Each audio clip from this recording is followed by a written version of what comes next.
Do all states have a pension plan? And if so, are some state pension plans better than others? And you see quite a bit of a spectrum, though. And it really highlights that the design of these systems is a really big deal. Because what we see is that it's not everybody is underfunded the same. In fact, what we see is that there's a few states like Wisconsin, like Washington State, like New York State, where you have very big pension systems that are pretty well funded, like 100%, maybe over 100% funded.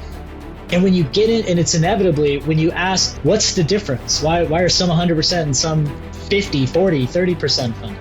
The difference is in design and management. What's actually happened is that the mechanism that was used to build that particular one in each state didn't foresee all the risks and problems and, potential downsides that could come in the future. And so they didn't build in the right shock absorbers.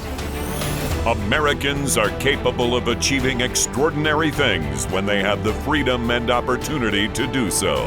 This is American Potential. And here's your host, Jeff Crank. Welcome to another episode of American Potential. Thanks for being with us. I'm excited to talk about this issue because it affects so many people, whether they're, public employees or whether they're taxpayers. This issue really affects you. When people think about planning for retirement, most have heard of a 401k plan. But, for many state and local government workers, it's common to have a pension plan.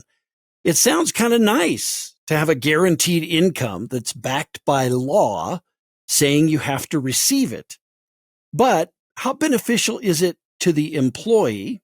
How beneficial is it to the state, to the city, or to the county budget? The Pension Integrity Project at Reason Foundation tackles the issue of pension reform to ensure its advantages extend to public employees, retirees, and taxpayers. Now, because public pension debt is on the rise, it's important to have retirement plans that are affordable along with transparent and accountable management. Because if they aren't, it could lead to a decrease in public services. And all too often, politicians make promises that aren't backed up with enough funding to keep these pension funds fully funded. Well, today's guest is the Senior Managing Director for the Pension Integrity Project and has been featured in leading publications such as the Wall Street Journal, the New York Post, as well as appearing on CNN, Fox News Channel, Fox Business, and many other media outlets. He's testified before the U.S. Congress, as well as the Arizona, Florida, Michigan, and Texas state legislatures on this issue. I want to welcome Len Gilroy, who is the Vice President of Government Reform for Reason Foundation. Len, thanks for being with us. Thanks for having me. It's great to be here. Yeah, so let's talk about kind of the history of pensions. This is an interesting thing. As most, I guess, non-government workers have kind of moved to 401k plans that are portable, things like that. But talk about the history behind pensions, if you will. Sure. For most folks that work in the public sector, meaning for government as a city employee, county employee, state employee, teacher, maybe public safety worker, those are typically what we find.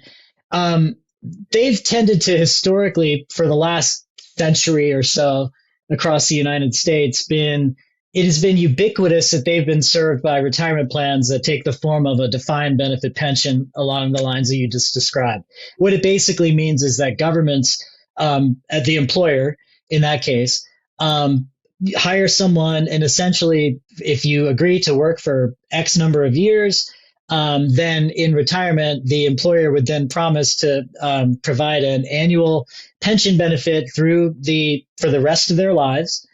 That would be based on essentially a formula that is tied to their some salary number, maybe the last 5 years of salary, some average, something like that. But basically think, something near your final salary, and get you some share of that in retirement each and every year as you inferred earlier, a constitutionally protected guaranteed retirement benefit, which is very different than what we tend to see today in the private sector, in the corporate world, and that sort of thing, which are what are called defined contribution style plans, which are essentially the employer puts in money, the employee puts in money, and typically that's used to then invest and build a corpus that generates a retirement plan over many years.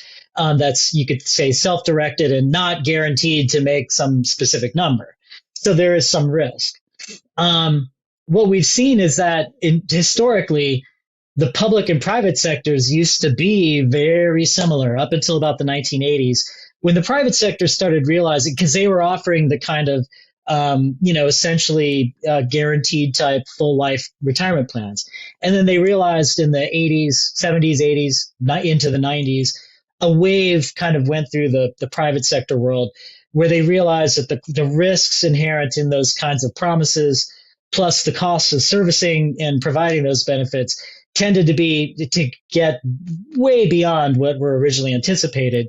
And so the private sector started shifting away towards these more defined contribution style plans, where the risk is just making sure you have the money right up front that year to put into it, and then there's no more obligation on the employer's part after that. And so it's the tension maybe between those two worlds that we've seen kind of play out over the last few decades, as the public sector is now looking at the similar kind of environment.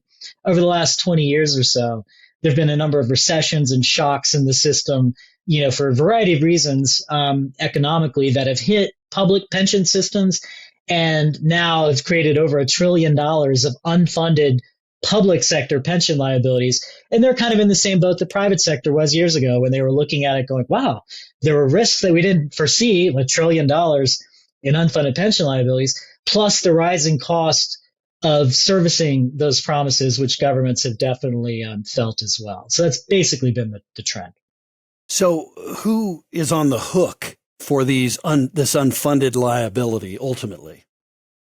By and large, in most places, unless they've consciously, proactively done some reform or done something different, the taxpayer, the employer/taxpayer, we say it's employer/taxpayer because if you think of how that construct works, governments are aggregating taxpayer dollars to then hire staff. And so what you essentially have are the employer and the taxpayer are one and the same in that situation, and where the risk then falls on the unfunded liabilities. The 1.3 or so trillion dollars of unfunded liabilities that are sitting there right now that public pension systems are reporting today, that is almost entirely borne by the taxpayer/employer.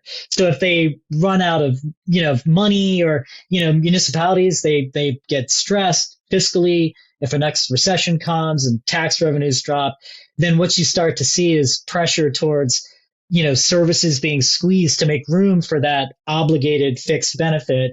And so we tend to say that what that creates is a dynamic where the cost pressure can essentially create a situation where the department of the past starts to crowd out the department of the current or the department of the future, through those long-term obligations.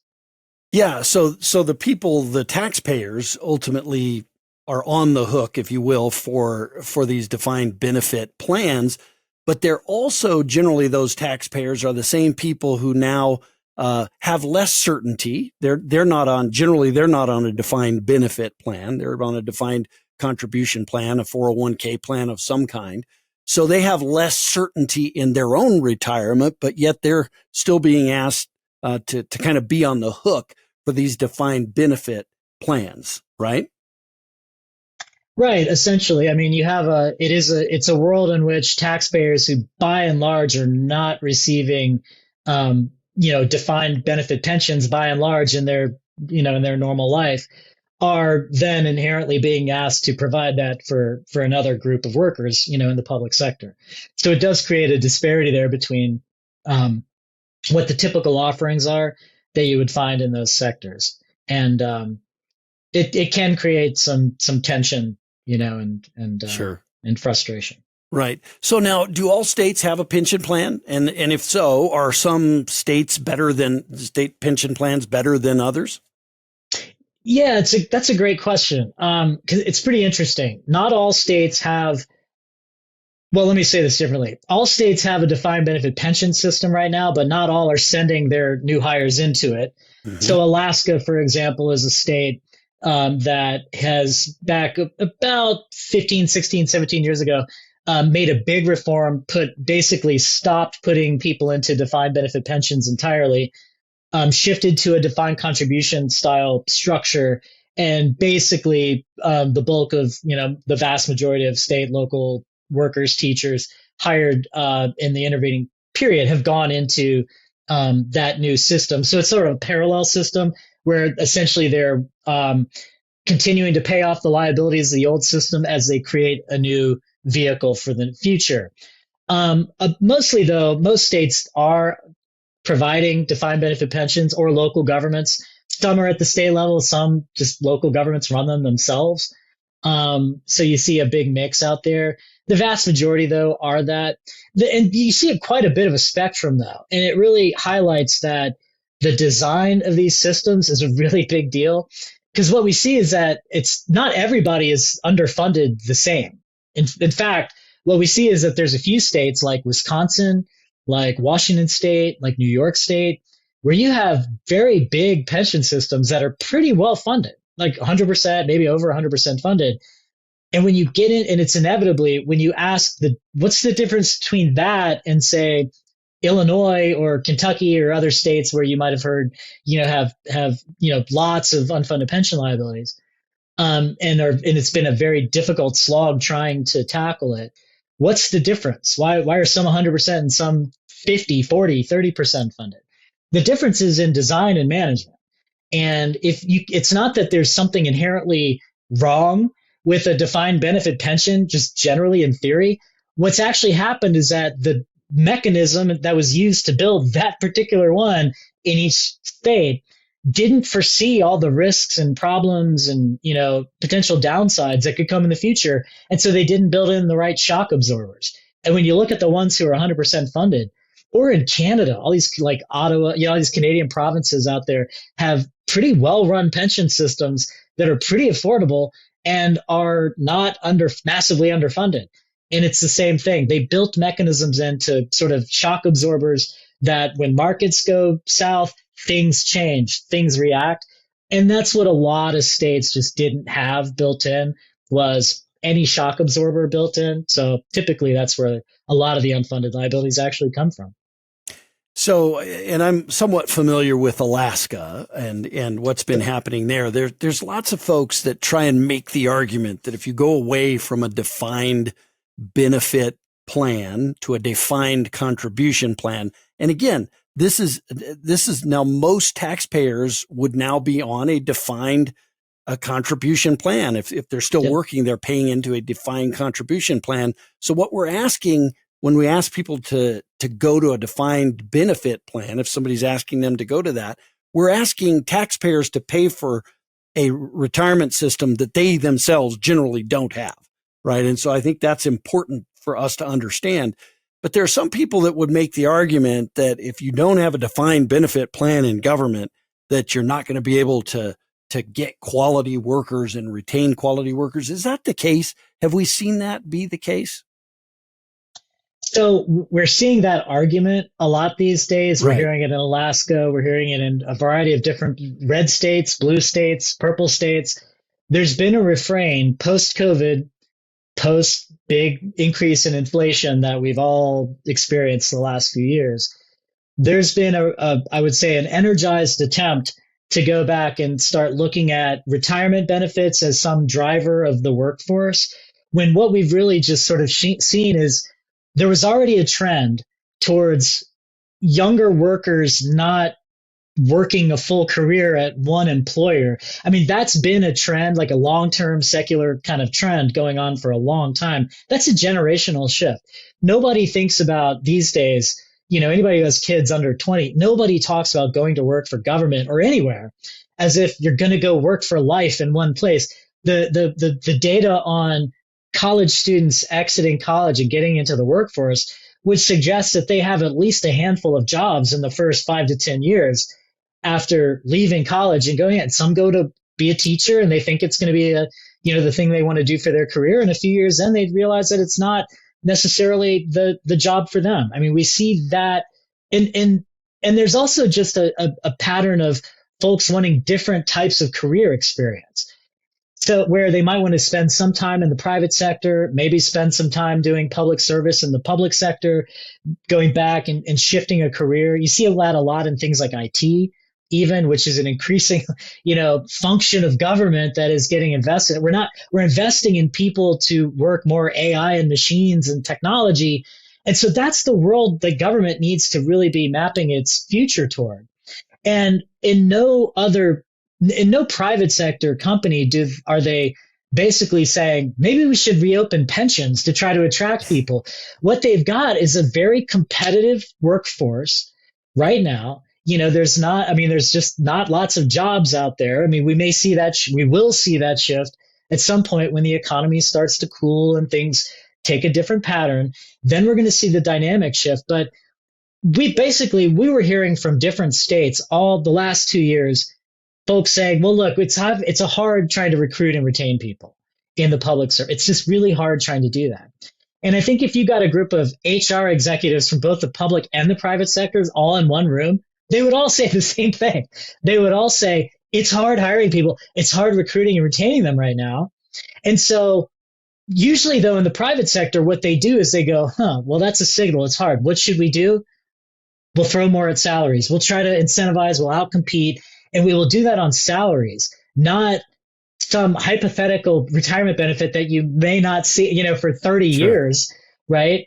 And so for some reason in the public sector, we still are relying on this antiquated notion, and legislators are, I think, unfortunately still buying this, that and I think you see legislatures that tend to be a little older. They may still believe that, governments are good jobs. You go get out of school and you go work for government forever. And that's just not the way the workforce even is anymore. So we would argue that, for recruitment, nobody today, no one thinks about recruitment from any kind of retirement angle. They just want to know, does this retirement benefit look like something I might get if I go work at the IT shop next door or something like that, right? Right. Does it look comparable? Is it competitive? And, they look at a whole range of benefits, not just that. And I think what we don't see that discussion as much as we should be having it in the public sector, which is what are we trying to build for the future? Who are we trying to hire?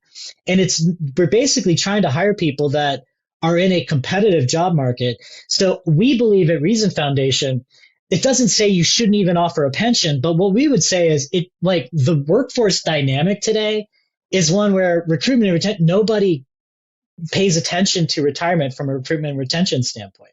Maybe if you've been already working there for 15 years, retention, you might have more of a pull toward your retirement benefit, but most people are gone before they get to 15 years.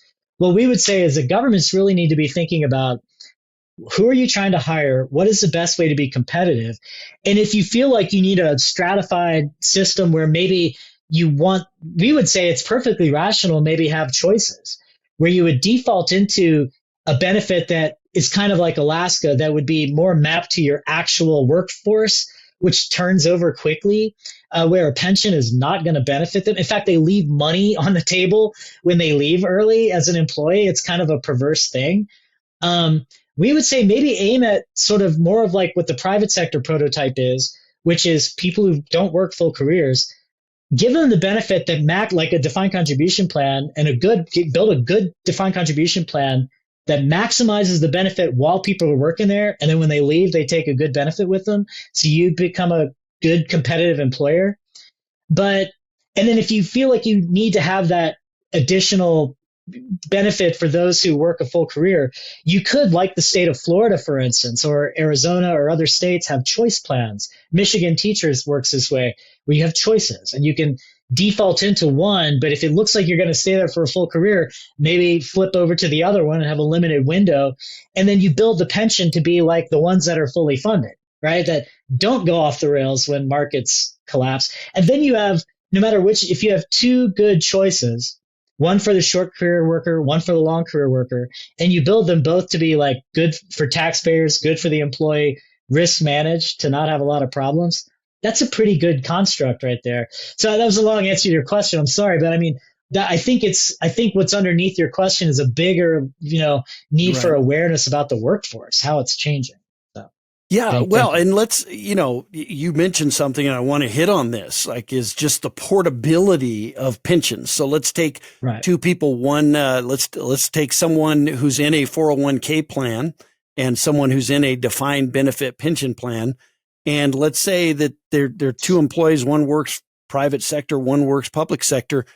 Uh, if they work 9 years and it takes 10 years to vest in that defined benefit pension plan, what they leave with nothing. I mean, do they not get anything unless they're I think it's vested? something, but not all of it. They leave money on the, you're in the right zone. I mean, Right. they leave money on the table. Right. So Um, yeah. they're in a bit worse place than the person who's in a defined contribution plan. They own that money that they've been putting in, and then in many cases their employer has been matching up to a certain point, and so they can take that 401k and transfer it into another 401k and take all of that. They're not any worse for the wear as opposed to someone in a defined contribution plan.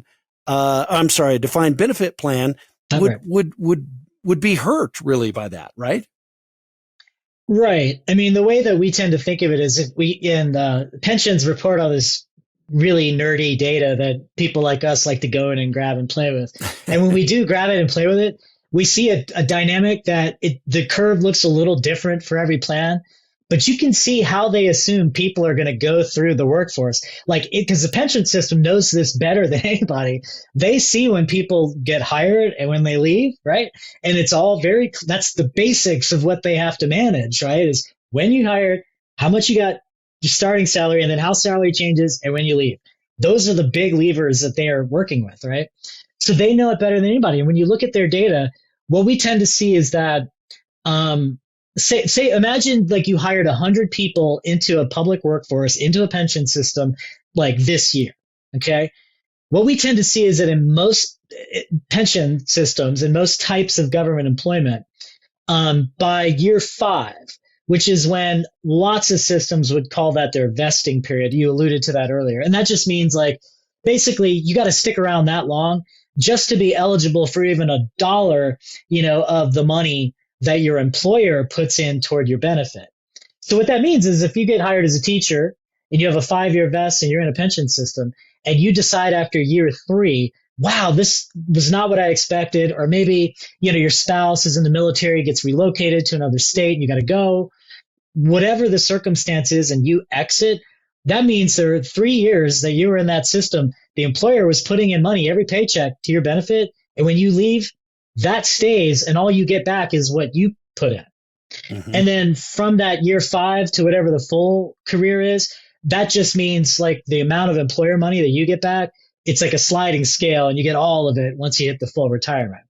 So essentially that system is entirely built to keep people, to try to contain them, keep them, and lock them in, which made sense back in the 40s, 50s, 60s, 70s, back in the day when the workforce really was much more centralized, consolidated, and public sector worked like that. But it's not the norm anymore. Yeah. And so I think you're totally right to be focused on that, because I think we've gone through a sea change, but the benefit structure hasn't really kept up. So, politicians like to make promises, right? They'll act as though they're for the state employee or they're for the Social Security recipient or whatever. They'll make these promises, but the reality that many of these pension plans are underfunded and they can't pay out the benefits that they're promised. And so somebody's got to come up with those funds to do that. First of all, isn't that just being dishonest with government employees and taxpayers when politicians, and I'm not naming anybody in particular, but any politician who would say that is really not being honest with either the government employee or the taxpayer? I think there's a real lack of awareness that, exactly as you're saying, if you're underfunding a benefit, you're not funding it. You're not properly stewarding the benefit. We're offering something. We're making it so just so everyone is very clear that's listening. One difference between the public sector and the private sector is that the pensions in the public sector are constitutionally protected. Jurisprudence, even in some states, have explicit constitutional provisions protecting them over and above other protections that the courts have deemed. So essentially, the way to think of it is that in most cases, if you offer that benefit to somebody coming into the workforce in the public sector, you are going to pay it no matter what. No matter if you have to shut down another state agency, you have to kick people off your Medicaid rolls. I mean, whatever the horror story. And so if you think of it like that, and then you think of that promise being pretty sacrosanct, and then a generation of, I mean, it's not just one politician, it's the politicians, it's the unions who sat there for decades and watched systems that are serving their own members get underfunded and didn't step up to say, how can we help fix it? Because what's going on, guys? Instead, and that has happened. I will credit, for instance, we worked with our public safety unions in Arizona several years ago to address literally that situation where they, like in their, I would say that with a heads up observation they had, they looked and saw that if a system was getting underfunded, that was going to impact the employers that are in it, which is going to impact the taxpayers, which is going to impact solvency, which is going to impact in the long run their ability to hire or to have more people coming into the unions. Because if cities can't hire new public safety workers, how are they going to provide a pension? You know, what do they even exist for? And so, but that's a pretty rare observation. We don't see that awareness. Typically, the unions and associations have stepped back and said, look, you guys signed on to the dotted line just like our members did, and you didn't pay for it, and you're on the hook. And technically, they're correct. And so I would say that legally, technically, that is the situation. And so you're right. I don't think we're doing a disservice. I wouldn't say it's actually lying or something like that. I think it's just the lack of awareness about how anything big like this works with big ticket dollars, you know, the lack of real financial acumen on something like this, where legislators are at a disadvantage because they don't understand what they're offering to people. I think that's really more like it. And so when you say to them, hey, you're underfunded, like you got 30 years to pay back billions of dollars. This is a big deal. You should be dealing with this more. And they say, well, yeah, but we have 30 years, like it's okay. And the pension systems will then come in and say, well, yeah, we have an unfunded liability, but we don't have to pay it literally today. We've got years to fix this. So we'll slowly, and then they kind of find the lightest touch way of trying to deal with it that doesn't solve it. And there's a lot of subtle can kicking and a lot of subtle don't worry about it right now that tends to happen. And that is the insidious thing. It's not so much a deception. It's this false belief and everybody lulling themselves into, a comfort that should not exist. If you're hoping like you can pay this off in 30 years, that's a problem. Like if that's your hope, then you're already crossed the line. Like then you've got a problem. Right. Yeah, but I think I would say, though, that there are a number of states that have over the last decade or so been, becoming more aware of this. And, it's a slog because it takes a lot of education. Let's talk about it. North Dakota is one of those, right? North Dakota did shore up their pension plan. Why should other public sectors look at their plan and what they did? Sure. North Dakota was a prototypical state up until this year, where they had, small states. So they had a few $1 billion of unfunded liabilities and, all their state pension systems. And the one system is called North Dakota PERS, Public Employee Retirement System. I'll call it ND-PERS just to keep it short. But that system covers state employees and local employees. And essentially it was a couple $1 billion underfunded. For many years, the legislature had sort of gone around and proposed different solutions trying to get a hold of it. And what they were basically dealing with was they were doing what a number of states were doing, which was they had locked into the law the amount they were putting into it. So they kind of locked in what they were contributing. It turned out to be nowhere close to what they actually needed to contribute. So the plan just became like a budget deficit, just structurally underfunded internally. That's sort of what happened in the pension system for many years, developed a lot of debt. And as we started to look into it, and a legislative committee started to look at a bunch of alternative solutions, what we realized is that they were massively underfunded on what was even pretty much the lowest, least generous pension benefit that we've seen in the country. So like they weren't even promising that much and weren't really even able to sustain that. And so it became a real mess that the legislature got into and created an interim study committee that looked at it and proposed a plan moving forward that was enacted this year. And that plan involved all new hires going into a new defined contribution plan, a 401k style plan. That's a solid, plan. It looks, walks, talks, and feels very much like a prototypical corporate, Fortune 500 type defined contribution plan with a strong match, strong employee contributions required to make sure that there is a minimum required to be put in so that if somebody works a full career in that plan, they're going to get a good benefit when matched with Social Security and any other, retirement savings that they may have saved along the way. Interestingly, we modeled it out and looked and basically for like 99% of employees that would be hired at the state or local level into the future, the defined contribution plan that is going to be, has now been passed and enacted, it's going to be rolled out over the coming year to be put into place. That will provide a better, meaning higher, bigger retirement benefit for almost 99% of people hired into that public workforce, either at the state and local level in North Dakota. And that's and at the same time, there's always, when you talk about this sort of transition, there's always the first reaction from the folks that don't want to do it is usually that, well, wait a second, we were fine ignoring the problem. But if you actually make us acknowledge the problem, we're going to then say that you should pay for all the unfunded liability right now. I mean, it's essentially, they try to pretend it's not there until you propose doing something with it. And then they try to make that sound like that's an insurmountable deal. Right. And the legislature essentially in their, I would say their wisdom in North Dakota, not only dealt with the future situation, putting new people into a new plan design, but they did what's really, we say that you got to treat this like an oil spill or chemical spill, hazardous waste spill.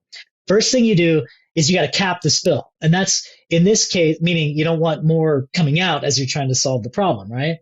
And in that case, that's what the DC plan does. It says, we're not going to hire another person onto the leaky boat of a retirement system. Like it's a boat with some holes in it. We're not going to hire anybody new onto that so that we can get that under control. New boat for new people that's rock solid. But they also then put in the financial commitment for the next 20 years. It's going to actually try to pay down responsibly, fix the holes in the leaky boat. That's the past, the legacy. All those retirement benefits that are underfunded today are going to be paid off over the next 20 years on an actual realistic schedule. So they are basically doing everything.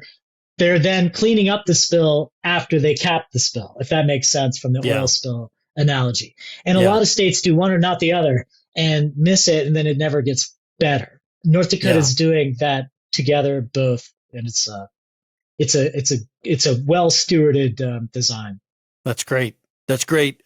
We talked earlier a little bit about Alaska. Alaska switched from a defined benefit plan to a defined contribution plan, but now there's several entities in Alaska looking at going back. And I know there's legislators who've proposed defined benefit pension plans and things like that. And this is in a state, and I know Alaska fairly well, because it's part of my responsibilities at Americans for Prosperity. But this is a state that kind of sits on the edge of the fiscal cliff, quite honestly. Why is it bad for Alaska to look at going back to a defined benefit plan? That's a great question. Well, what I would say is that, it's not like we shouldn't think about retirement plans as good, bad. The way I would think of it is what they're considering something that will work for the state and work for the employees and work for the taxpayers.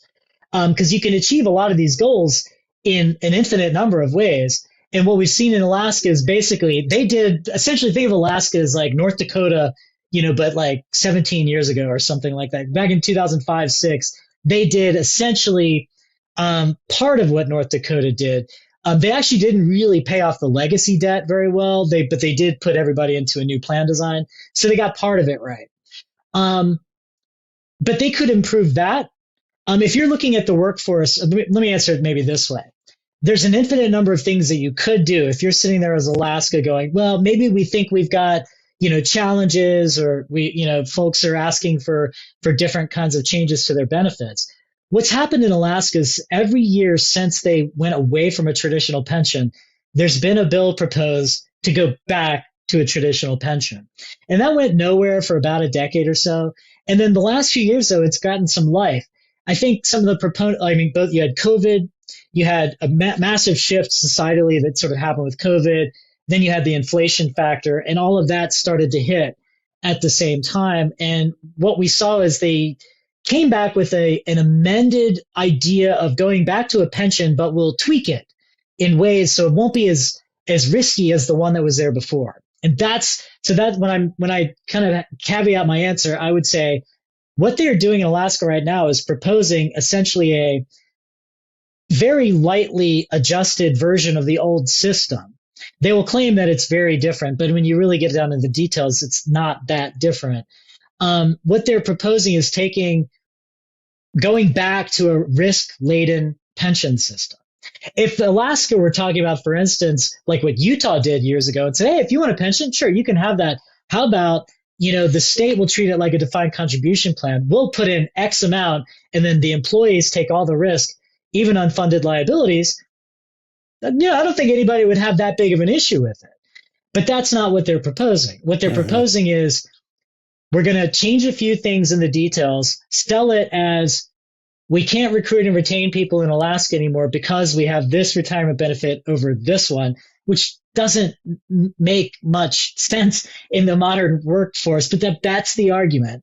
And if you're in Alaska and you're isolated and you're used to thinking of yourself as isolated anyway, the argument has taken on more potency, I would say among the elected officials there, right? Because they take it more seriously there than anywhere else.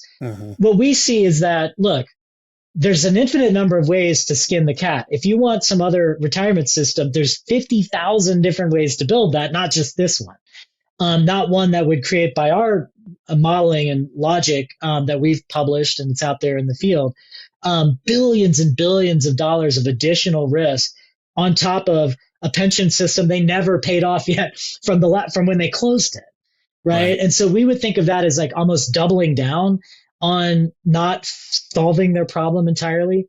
And we would actually say, why not propose improving the defined contribution plan? If retirement benefits matter and people aren't sticking around in the work, why not make that sweeter? Yeah.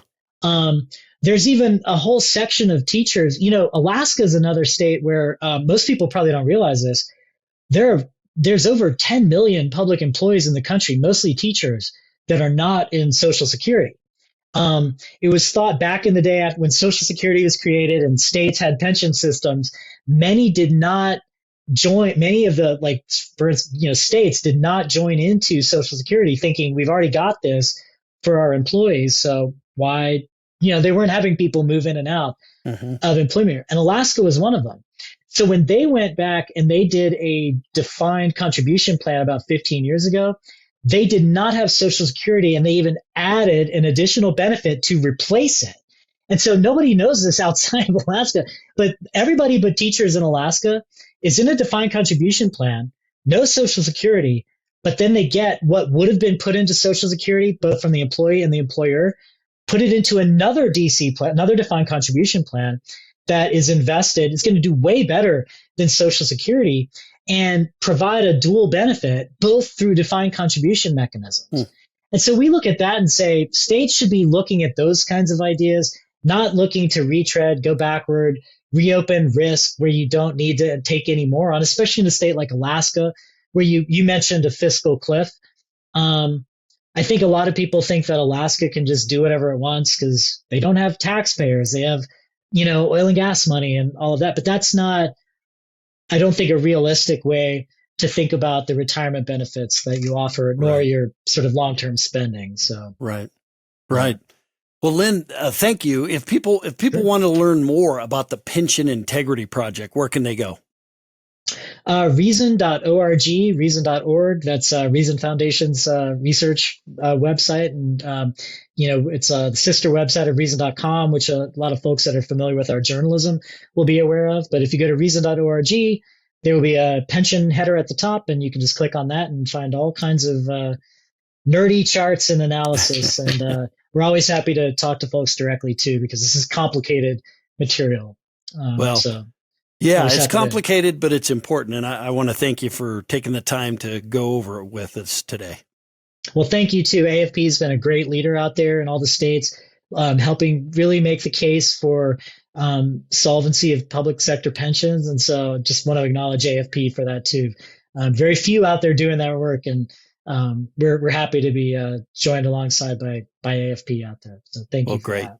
All right. Well, thanks again. Look, I mean, this is you've listened to this podcast and you're thinking, well, how does this affect me? It affects you as a taxpayer. You are on the hook for this. These are benefits that have been promised. They will have to be paid out.